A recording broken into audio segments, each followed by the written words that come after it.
नरेंद्र मोदी पर कांग्रेस का सीधा हमला। केंद्रीय मंत्री मनीष तिवारी ने जियो ग्लोबल को गैस खोजने का ठेका देने पर उठाए सवाल। कांग्रेस ने मोदी सरकार पर लगाया आरोप, बिना किसी योगदान के जियो ग्लोबल नाम की कंपनी पर लुटाए 20,000 करोड़ रुपए। ठेका देने के बाद 6 हफ्ते पहले बनी थी कंपनी जियो ग्लोबल। ठेका मिलने के बावजूद नहीं कर सकी काम। 2 करोड़ 64 लाख में दूसरी कंपनी को मिली जिम्मेदारी। बीजेपी ने कांग्रेस के हमले को बताया बेकार। प्रकाश जावड़ेकर ने कहा, उम्मीद खो चुकी है कांग्रेस। गुजरात प्रदेश बीजेपी के प्रवक्ता विजय रूपानी की तीखी प्रतिक्रिया, कांग्रेस के पास नहीं है कोई मुद्दा।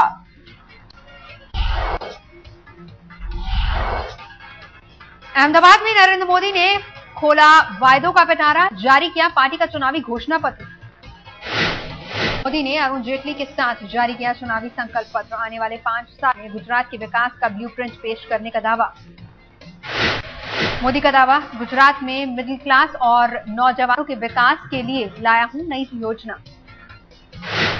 बीजेपी के चुनावी घोषणा पत्र में महिलाओं के विकास के लिए खास इंतजामों का जिक्र, पानी और सिंचाई संसाधनों पर जोर देने का वायदा। चुनावी घोषणा पत्र जारी होने के बाद कार्यक्रम में दिखाई गई मोदी सरकार पर डॉक्यूमेंट्री, सरकार की योजनाओं और कामकाज का पेश किया गया लेखा जोखा। मोदी ने किया 6 करोड़ गुजरातियों के स्वास्थ्य बीमा और आपात बीमा का वादा। किसानों को ब्याज दर में राहत का भरोसा। जयपुर जमीन घोटाले पर भी बोले मोदी, कहा इस मामले में गुजरात के गवर्नर का नाम आना बेहद दुर्भाग्यपूर्ण। गुजरात कांग्रेस ने बीजेपी के चुनावी घोषणा पत्र को बताया खोखला, कहा जनता के साथ किया गया मजाक। 17 साल के शासन में बीजेपी सरकार ने हाउसिंग स्कीम को किया बंद। मोदी सरकार ने नहीं दी सस्ता मकान की योजना, बड़े उद्योगपतियों के लिए करते हैं काम। मोदी के घोषणा पत्र पर सीपीएम नेता सीताराम येचुरी की प्रतिक्रिया, मैनिफेस्टो में होते हैं वादे, देखना होगा अब तक कितने हुए पूरे।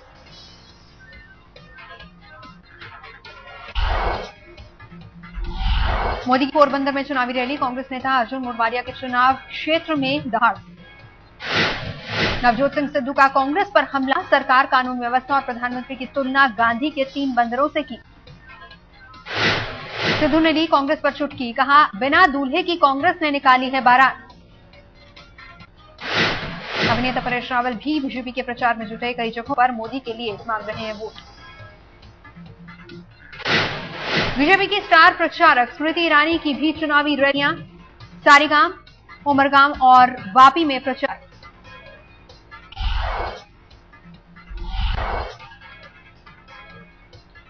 श्वेता मठ के कहने पर गुजरात परिवर्तन पार्टी ने मणिनगर से अपना उम्मीदवार वापस लिया।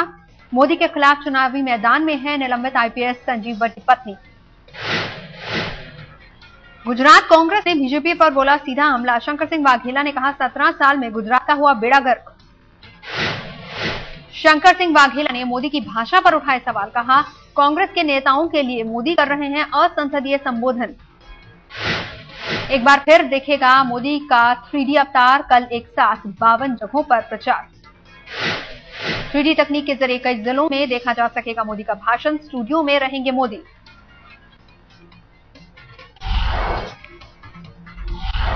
कैश सब्सिडी पर गिरी सरकार की सफाई, बजट में हो गया था योजना का ऐलान, अभी तो बस अमल का हुआ आदेश।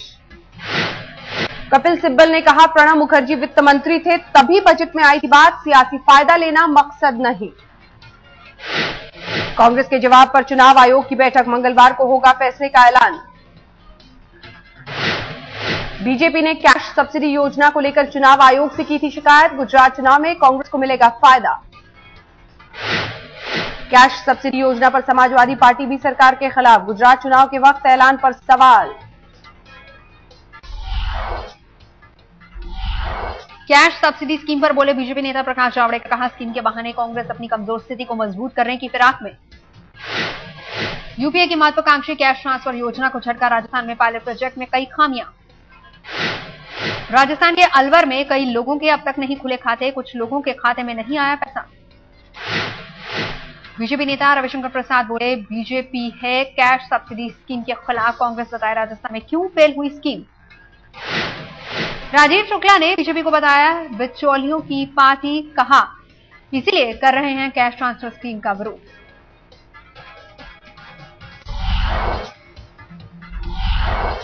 संसद में एफडीआई पर कल से शुरू होगी चर्चा। इससे पहले ही सहयोगियों से लेकर विपक्ष तक ने तानी तलवारें।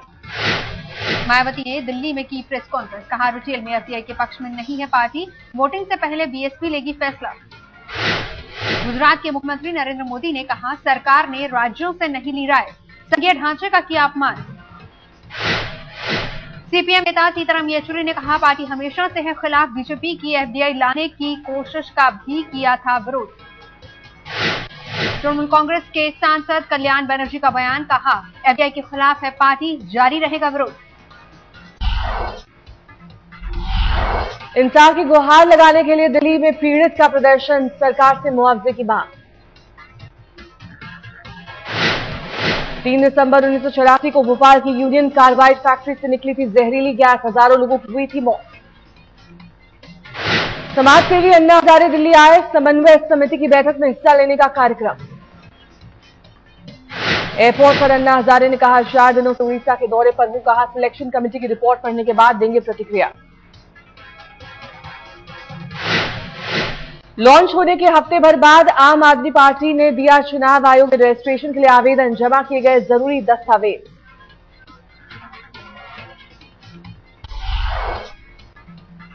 जिंदल स्टिंग केस में फंसे जी संपादकों को नहीं मिली राहत, साकेत कोर्ट ने खारिज की जमानत याचिका। कोलकाता में फिल्म निर्माता ऋतिक घटक की पोती अदिति की संदिग्ध मौत, परिवार वालों ने दोस्त पर लगाया हत्या की साजिश का आरोप। कोलकाता की सिटी कॉलेज में फर्स्ट ईयर की छात्रा है अदिति, शुक्रवार को लापता होने के बाद कैनाल के किनारे मिली पड़ी बेहोश। मुंबई के गोवंडी इलाके में बने महिला सुधार गृह से लड़कियों के भागने का सिलसिला जारी, पुलिस के लिए रोक लगाना मुश्किल।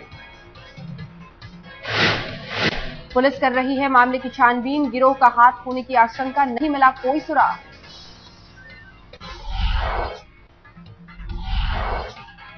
मुंबई में कमला मिल कंपाउंड में गिरा एक स्लैब, 2 मजदूरों की मौत। हादसे के वक्त काम कर रहे थे कई मजदूर, 6 की हालत गंभीर। पुलिस हादसे की कर रही है जांच, घायलों को केईएम अस्पताल में कराया गया भर्ती। दिल्ली के शाहदरा में आग, हादसे में पुलिस सब इंस्पेक्टर की मौत। 2 मंजिला इमारत में आग लगने से हादसा, धुएं की वजह से सीढ़ियों पर गिरे इंस्पेक्टर। कौंटी हत्याकांड में एक और गिरफ्तारी, सुखदेव नामधारी का सुरक्षा गार्ड सचिन त्यागी पुलिस के शिकंजे में।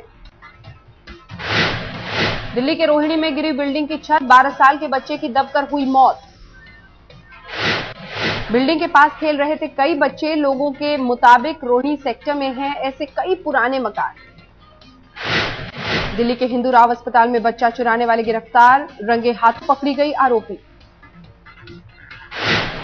डॉक्टर के रूप में बच्चे की जांच के लिए ले जा रही थी आरोपी महिला, शक होते ही मां ने बच्चे जबरन लिया वापस।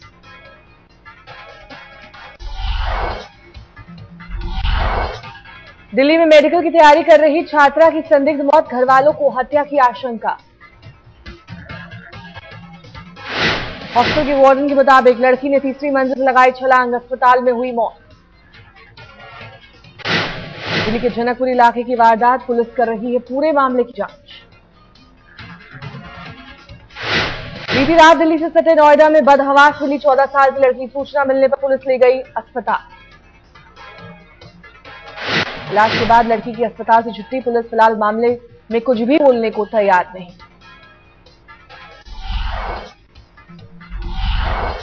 दिल्ली के कंझावला थाने में तैनात हेड कांस्टेबल ने की खुदकुशी, सर्विस रिवॉल्वर से खुद को मारी गोली।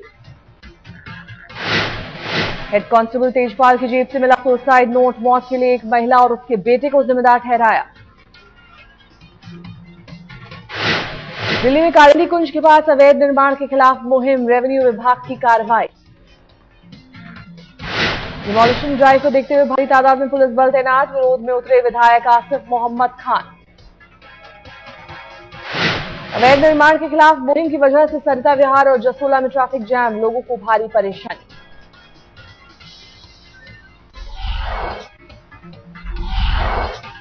राजधानी दिल्ली में 6.8 डिग्री तक गिरा पारा, अगले 3-4 दिनों तक तापमान में गिरावट की चेतावनी। पश्चिमी विक्षोभ कमजोर पड़ने से नहीं मिलेगी ठंड से राहत, मौसम विभाग के मुताबिक पंजाब हरियाणा में भी बढ़ेगी सर्दी। मौसम विभाग ने जारी किया अनुमान, 20 दिसंबर से उत्तर भारत में छा सकती है धुंध, 15 जनवरी तक जारी रहेगा फॉग। झांसी और हिमाचल प्रदेश के पहाड़ों पर जारी है बर्फबारी, मौसम वैज्ञानिकों के मुताबिक सर्द हवाएं पकड़ सकती हैं जोर। मनाली में बर्फबारी से सेब बागान मालिकों के चेहरे पर रौनक, बर्फबारी में देरी से सेब की पैदावार पर छाए थे संकट के बादल। राजेश खन्ना संपत्ति विवाद में अक्षय और डिंपल को राहत, बॉम्बे हाईकोर्ट ने बांद्रा कोर्ट की नोटिस पर लगाई रोक, पेश होने की जरूरत नहीं। राजेश खन्ना की दोस्त अनीता अडवाणी ने किया था डिंपल परिवार के खिलाफ केस, घरेलू हिंसा के अलावा मुआवजे की मांग।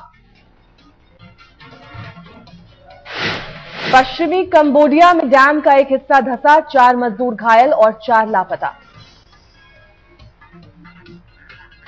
प्रशासन का दावा, जल्द ही दुरुस्त कर ली जाएगी डैम, स्थानीय लोगों को घबराने की जरूरत नहीं। प्रबंधकों के मुताबिक पानी ज्यादा बढ़ने की वजह से टूटा डैम का हिस्सा 120 मेगावाट पन बिजली बनाने का है प्रोजेक्ट।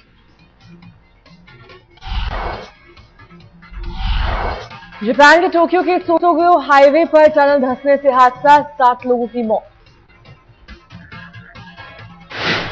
टनल से गुजर रही गाड़ियों पर गिरी कंक्रीट की छत, कई लोगों के मलबे में दबे होने की आशंका। कैलिफोर्निया में बाढ़ से फिर बेहाल हुए लोग, एक हफ्ते के भीतर तीसरी बार बाढ़ का कहर। मिस्र के तहरीर चौक पर राष्ट्रपति मोर्सी के खिलाफ विरोध प्रदर्शन जारी, रात भर हजारों लोगों ने झंडे बैनर लेकर की नारेबाजी।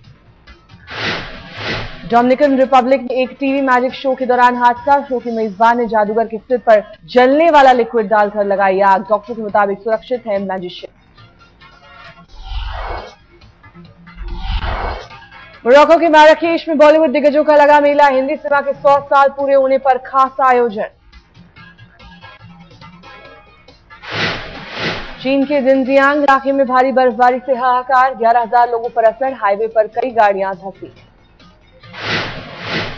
चीन के हिलोंगजियांग इलाके में कोयला खदान में अचानक भरा पानी, राहत कार्य जारी, 2 लोग बचाए गए जिंदा, 14 अभी भी फंसे। लंदन के एक पार्क में 2,500 सैंटा की अनोखी दौड़, चैरिटी के लिए जमा कर रहे थे पैसे। अर्जेंटीना की राजधानी ब्यूनस आयर्स में कई लोगों ने एक साथ किया टैंगो डांस, टैंगो के राष्ट्रीय दिवस के लिए चल रही है तैयारियां।